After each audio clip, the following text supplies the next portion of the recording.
Hello అండి. నిన్న వీడియోలో మనం పెడగాజీకి సంబంధించిన బోధనా రకాలు అండ్ సమ్మిళిత విద్య గురించి నేర్చుకున్నాం కదా. అండ్ ఈరోజు బుద్ధిమాంద్యుల మానసిక వైకల్యం గలవారు అండ్ నెక్స్ట్ అభ్యసన వైకల్యం అండ్ దృష్టి వైకల్యం గురించి నేర్చుకుందాం. ఈ వీడియోను కొత్తగా చూస్తున్న వారు ఎవరైనా ఉన్నట్లయితే తప్పకుండా సబ్స్క్రైబ్ అండి, లైక్ కూడా చేయండి. టెట్ ఎగ్జామ్కి మీకు ఇది చాలా యూస్ఫుల్గా ఉంటుందండి. తప్పకుండా 1 or 2 మార్క్స్ ఇందులోంచి వచ్చే అవకాశం ఉంటుంది. ఓకేనా, వీడియోను చివరి వరకు చూసేయండి. స్టార్ట్ చేద్దాం. బుద్ధిమాంద్యులు మానసిక వైకల్యం కలవారు. PWD యాక్ట్ 1995 ప్రకారం మానసిక వైకల్యం అనగా ఒక వ్యక్తి మానసిక ఎదుగుదలను స్తంభింపజేసి వయసుకు తగ్గ తెలివి లేని లక్షణములను ప్రదర్శింపజేసే స్థితి. మానసిక వైకల్యం అంటే వయసుకు తగ్గగా బిహేవ్ చేయకపోవడమే, తెలివి లేకుండా ఉండడం. PWD అంటే పర్సన్ విత్ డిసెబిలిటీ యాక్ట్. ఈ PWD యాక్ట్ 1995 అమలులోకి వచ్చింది. తర్వాత January 1, 1996 నుండి ఇది ప్రారంభించారు. ఎవరి ప్రజ్ఞా లబ్ధి అయితే 70 కంటే తక్కువగా ఉంటుందో వారే బుద్ధిమాంద్యులు, అంటే తెలివి తక్కువ వారు. American association of mental deficiency ప్రకారం 4 విధాలుగా దీన్ని డివైడ్ చేశారనమాట. తెలివి తక్కువగా ఉన్న వారిని అంటే బుద్ధిమాంద్యులను ఈ 4 రకాలుగా వర్గీకరించారు. తక్కువ మానసిక వైకల్యులు, వీరినే మైల్డ్ మెంటల్ రిటార్డెడ్ అని అంటాము. మిత మానసిక వైకల్యులు, తీవ్ర మానసిక వైకల్యులు అండ్ అతి తీవ్ర మానసిక వైకల్యులు. తక్కువ మానసిక వైకల్యం గలవారికి ప్రజ్ఞాలబ్ధి 50 నుండి 70 వరకు ఉంటుంది. అండ్ మిగతా వారికి 30 నుండి 50 వరకు ప్రజ్ఞాలబ్ధి అనేది ఉంటుంది.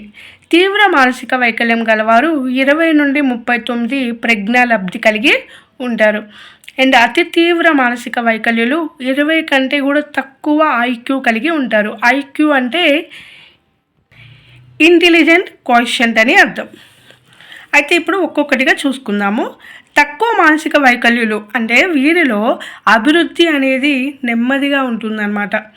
శిక్షణతో మెరుగుపరచవచ్చు. వీరు ఉద్యోగాలు పొందుకుంటారు. వీరు స్వతంత్రంగా కూడా జీవించగలుగుతారు. ఉద్యోగం చేసుకుంటూ శిక్షణ ద్వారా కొంచెం వారి పని వారు చక్కగా చేసుకోగలుగుతారు. 50 నుండి 70 వరకు వీరి యొక్క ప్రజ్ఞాలబ్ధి ఉంటుంది, గుర్తుపెట్టుకోండి. అండ్ నెక్స్ట్ మిత మానసిక వైకల్యులు, వీరి యొక్క ఐక్యూ వచ్చేసి 30 నుండి 50 వరకు ఉంటుంది. వీరు కూడా అభివృద్ధిలో వెనుకబడి ఉంటారు. వీరు కూడా శిక్షణకు తగినవారు. వారిపై వారు శ్రద్ధ తీసుకోవడం కలిగి ఉంటారు. ఉద్యోగం కల్పిస్తే ఆశ్రయ వాతావరణంలో జీవించగలిగి ఉంటారు. నెక్స్ట్ తీవ్ర మానసిక వైకల్యులు, వీరి యొక్క ప్రజ్ఞాలబ్ధి 20 నుండి 39 వరకు ఉంటుంది. వీరు ఇతరులపై పూర్తిగా ఆధారపడరు. చలన వికాసం, భాష, వాక్చాతుర్యాలలో వీరు వికలాంగులై ఉంటారనమాట. నడవలేకుండా, మాట్లాడలేకుండా, భాషణం అనేది సరిగా లేకుండా వీళ్ళు ఉంటారు. అండ్ నెక్స్ట్ అతి తీవ్ర మానసిక వైకల్యం, వీరేంటి పూర్తిగా ఇతరుల మీద ఆధారపడి జీవిస్తారు. వీరి యొక్క ప్రజ్ఞాలబ్ధి 20 కంటే తక్కువ ఉంటుంది. అండ్ వీరు ఇతరుల శ్రద్ధ, పర్యవేక్షణ వీరికి ఎంతో అవసరం అన్నమాట. నెక్స్ట్ TMR అంటే ట్రైనబుల్ మెంటల్లీ రిటార్డెడ్, అంటే వీరేంటి శిక్షణ ఇవ్వచ్చు, ట్రైనబుల్ చేయొచ్చు అనమాట. LMR అంటే లెర్నబుల్ మెంటల్లీ రిటార్డెడ్, అభ్యసించగల బుద్ధిమాంద్యులు. నెక్స్ట్ TMR ఐక్యూ వచ్చేసి 25 to 50గా అండ్ LMR ఐక్యూ వచ్చేసి 50 to 70గా చాలా అధ్యయనాల్లో ఈ విధంగా నిర్ణయించారు. నెక్స్ట్ బుద్ధిమాంద్యత మానసిక వైకల్యం కలుగుటకు కారణాలు ఏంటనేవి చూద్దాము. First down syndrome, next phenylketonuria and cretinism and next cranial anomalies, వీటి గురించి చూద్దాము. డౌన్ సిండ్రోమ్ అంటే ఏంటంటే మామూలుగా మానవులు క్రోమోజోమ్స్ అనేవి ఉంటాయి. అయితే ఉన్న క్రోమోజోములలో మీరు గుర్తుపెట్టుకోవాల్సిన విషయం ఏంటంటే ఒక క్రోమోజోమ్ వీరికి ఎక్కువగా ఉంటుంది. సో 46 క్రోమోజోముల కంటే ఒకటి ఎక్కువగా ఉండడం, అది ఎక్కడ అంటే 21వ జతలో ఒకటి ఎక్కువగా ఉండడం, అంటే ఇక్కడ 47 క్రోమోజోమ్స్ రావడం వలన వీరికి డౌన్ సిండ్రోమ్ అనేది ఒక మానసిక వైకల్యం కలుగుతుంది. సో ఇది డౌన్ సిండ్రోమ్ వలన వీరు చిన్న కాళ్ళు, చిన్న చేతులు అండ్ చిన్న తలను కలిగి ఉంటారు. నెక్స్ట్ ఫినైల్ క్విటోనూరియా అంటే ఫినైల్ ఎలనైన్ అనే ఎమినో యాసిడ్ లోపం వలన వీరిలో మెదడు వికాసం అనేది జరగదు. మనకి ఎగ్జామ్లో ఫినైల్ క్విటోనూరియా అని ఇస్తే ఈ యొక్క వర్డ్లోనే ఉంది కదా ఫినైల్, మీరు గుర్తుపెట్టుకోవాల్సింది L9 అనే ఎమైనో యాసిడ్ అనమాట. మనకి క్లియర్గా ఇస్తారు ఎగ్జామ్లో యాసిడ్ అని. సో ఆప్షన్ ఇది పెట్టేయచ్చు.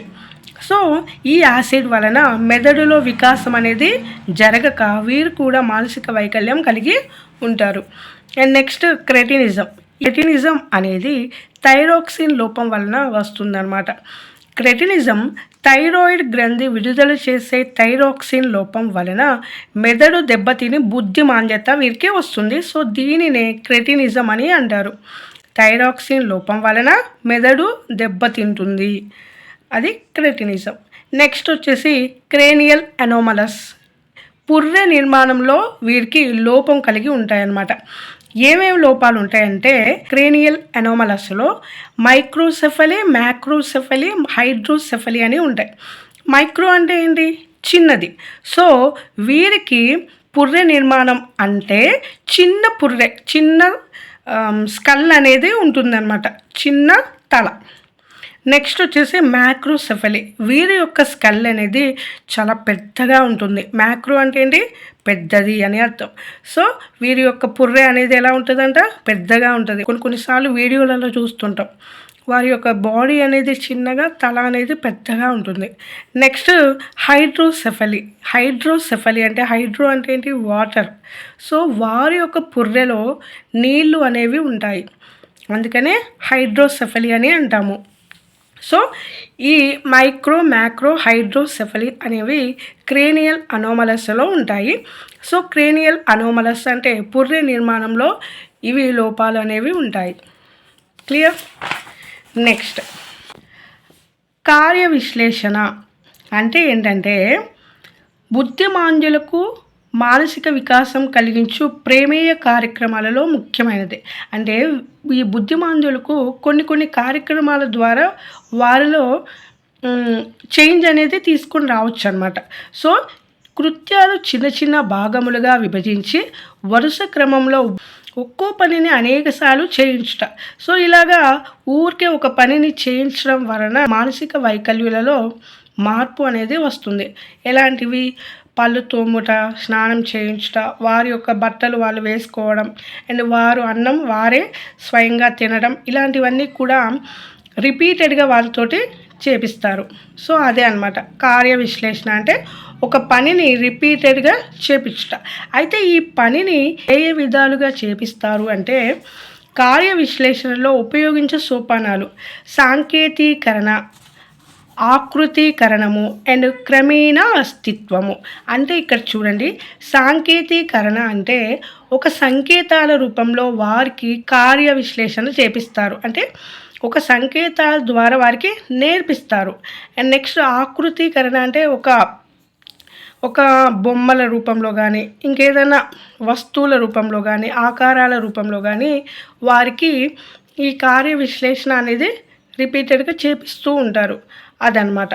నెక్స్ట్ క్రమేణ అస్తిత్వం అంటే ఈ రెండింటినీ కూడా మరలా చేపించి పునర్బలనంగా వారికి అలవాటయ్యే విధంగా చేయిస్తారు. సో ఇదే కార్య విశ్లేషణ అని. నెక్స్ట్ పునర్బలనం 3 రకాలు. పునర్బలనం అంటే ఏంటి? రిపీటెడ్గా చేపించడం అనేది. పునర్బలనాల ద్వారా అభ్యసనం అనేది మెరుగుపడుతుంది కదా. సో ఈ పునర్బలనం అనేది 3 రకాలు: ప్రాథమిక పునర్బలనం, గౌణ పునర్బలనం అండ్ సాంఘిక పునర్బలనం. ప్రాథమిక పునర్బలనం అంటే ఆహారం, నీరు, విశ్రాంతి ఇవి మెయిన్ అన్నమాట ప్రాథమిక పునర్బలనాలు. అండ్ నెక్స్ట్ గౌణ పునర్బలనం అంటే డబ్బులు, మార్కులు, పాయింట్స్ ఇవన్నీ కూడా గౌణ పునర్బలనం కిందకి వస్తాయి. అండ్ నెక్స్ట్ సాంఘిక పునర్బలనం అంటే చిరునవ్వు, పొగడ్త, కౌగలించుకోవడం ఇవన్నీ కూడా సాంఘిక పునర్బలనం కిందకి వస్తాయి. అండ్ ఇంకొకటి ఇక్కడ నాకు పునర్బలనం ఏంటంటే మీరు ఈ వీడియోలను చూడడం అండ్ లైక్ చేయడం, సబ్స్క్రైబ్ చేయడం వలన నాకు కూడా పునర్బలనం అనేది జరుగుతుంది. అంటే నాకు మళ్ళీ మళ్ళీ చేయాలి అని అనిపిస్తాయి వీడియోస్ కూడా. ఓకేనా, అందరు కూడా లైక్ చేయండి అండ్ సబ్స్క్రైబ్ కూడా చేసుకోండి. Next autism, ASD, autism spectrum disorder. Autos అంటే తాను, సెల్ఫ్ అని అర్థం. ఆటోస్ అంటే ఏంటి? సెల్ఫ్, తాను అని అర్థం. సో ఇది గ్రీకు పదం. ఆటోస్ అనేది గ్రీకు పదం. అంటే ఏంటంటే తన చుట్టూ ఉన్న పరిసరాలను కానీ ఇతరులను కానీ పట్టించుకోకుండా తనలో తాను జీవిస్తూ ఉండేవారిని ఆటిజం అని అంటాము. సో వీటి లక్షణాలు ఏంటంటే ఆటిజం ఉన్నవారి లక్షణాలు ఒంటరిగా ఉండటం ఇష్టపడతారు, ఒక్కడే తనలో తాను మాట్లాడుకుంటారు, ఒక్కరే వారికి వారే నవ్వుకుంటారు అండ్ ఇతరులను పట్టించుకోడు. వీరిలో ఎక్కువగా హైపర్ యాక్టివ్ ప్రవర్తన అనేది ఉంటుంది. ఓకేనా, అండ్ ఎప్పుడు కూడా ఆటిజం అంటే ఏంటి? తనలో తాను ఉంటూ జీవిస్తూ ఉంటారు. నెక్స్ట్ అభ్యసన వైకల్యాలు. ఈ అభ్యసన వైకల్యం అను భావన మొదటగా ఉపయోగించిన వారు శామ్యూల్ కిర్క్ అనే వారు. అయితే కేంద్ర నాడీ వ్యవస్థ పనితీరులో లోపాల వలన మనకి LSRW అనేవి గణిత ప్రక్రియల్లో మాంద్యత లేదా విలంబిత వికాసమే అభ్యసన వైకల్యం.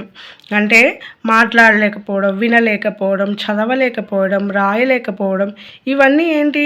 కేంద్ర నాడీ వ్యవస్థలో లోపాల వలన వస్తాయన్నమాట. అండ్ గణిత ప్రక్రియలో మాంద్యత లేదా విలంబిత వికాసమే. సో అలాంటివి గణితానికి సంబంధించినవి కానీ అభ్యసన వైకల్యానికి సంబంధించినవి ఏవి కూడా చేయలేరు. ఎందుకు అంటే వారికి నాడీ వ్యవస్థలోనే లోపం ఉంది కాబట్టి. సో వారిని ఏమంటారు? అభ్యసన వైకల్యం గలవారని అనవచ్చు. నెక్స్ట్ కారణాలు ఏంటి? అంగిక కారణాలు, MBD. మనం మళ్ళీ వీటి గురించి చూద్దాము. నెక్స్ట్ ఆనువంశిక, వీటినే జన్యుపరమైన కారణాలు. అండ్ నెక్స్ట్ పరిసర కారకాలు. అయితే ఆంగిక కారణాలలో ప్రధానమైనది MBD అని చెప్పుకున్నాం కదా.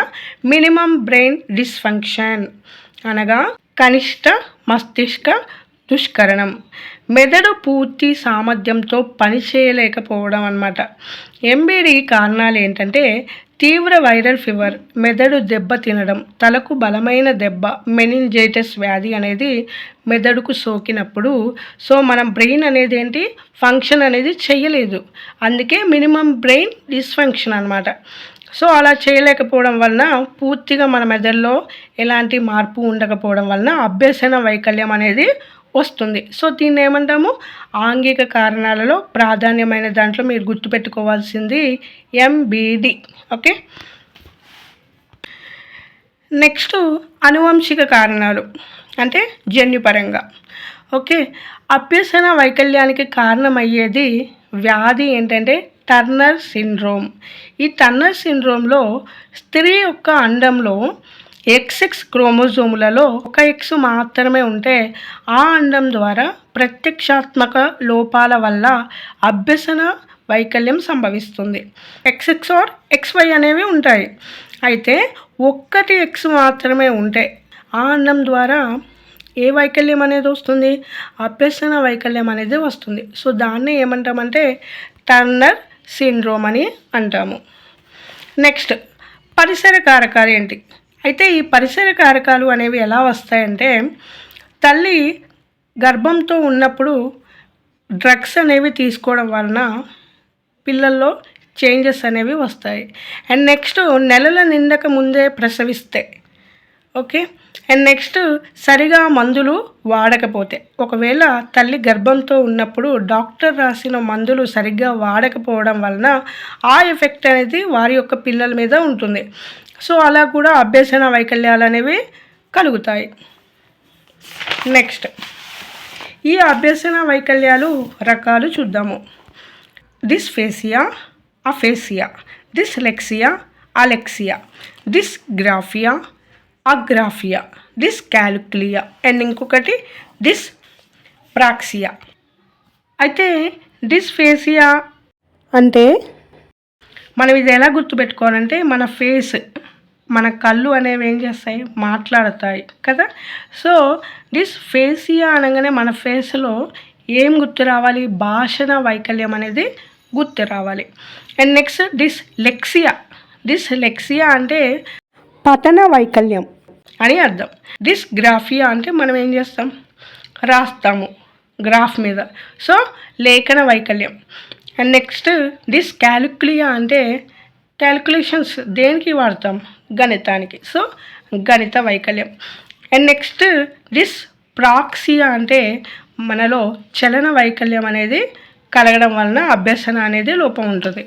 అయితే ఇక్కడ చూడండి, అఫేసియా, అలెక్సియా, అగ్రాఫియా ఇవన్నీ కూడా అని ఉంటే పూర్తిగా అసలు భాషణం చేయలేకపోవడం, పూర్తిగా చదవలేకపోవడం, పూర్తిగా లేఖనం చేయలేకపోవడం, ఇవన్నీ కూడా పూర్తిగా అని వస్తే ఏంటి అవి అఫేసియా, అలెక్సియా, అగ్రాఫియా అని అర్థం. ఓకేనా. నెక్స్ట్ బహుళ ఇంద్రియ శిక్షణ అంటే అభ్యసన వైకల్యంను కలిగి ఉన్న శిశువులకు ఉపయోగించవలసిన ప్రత్యేక శిక్షణనే బహుళ ఇంద్రియ శిక్షణ అని అంటాము. విఏకేటి పద్ధతిని ఉపయోగిస్తారు. విఏకేటి పద్ధతిని ఎలా ఉపయోగిస్తారు అభ్యసన వైకల్యం గలవారికి అంటే, వి అంటే విజువల్స్, ఏ అంటే ఆడిటరీ, కే అంటే కైనెస్థెటిక్ నాడీ సంబంధించిన వాటికి, అండ్ టీ అంటే టచ్ స్పర్శ సంబంధించిన వాటికి. ఇలాగా visual, auditory, kinesthetic and touch వీటి మీద బహుళ ఇంద్రియ శిక్షణ అనేది ఇస్తారనమాట అభ్యసన వైకల్యం గల వారికి. అండ్ నెక్స్ట్ ఇంకొకటి ఏం చెప్పుకున్నాము, డిస్ప్రాక్సియా అంటే మన యొక్క చలన కౌశలాలలో అభ్యసన వైకల్యం అనేది కలుగుతుంది. నెక్స్ట్ దృష్టి వైకల్యం అండ్ దృష్టి మాంద్యము గురించి నెక్స్ట్ క్లాస్లో చెప్పుకుందాం. ఓకేనా. Thanks for watching.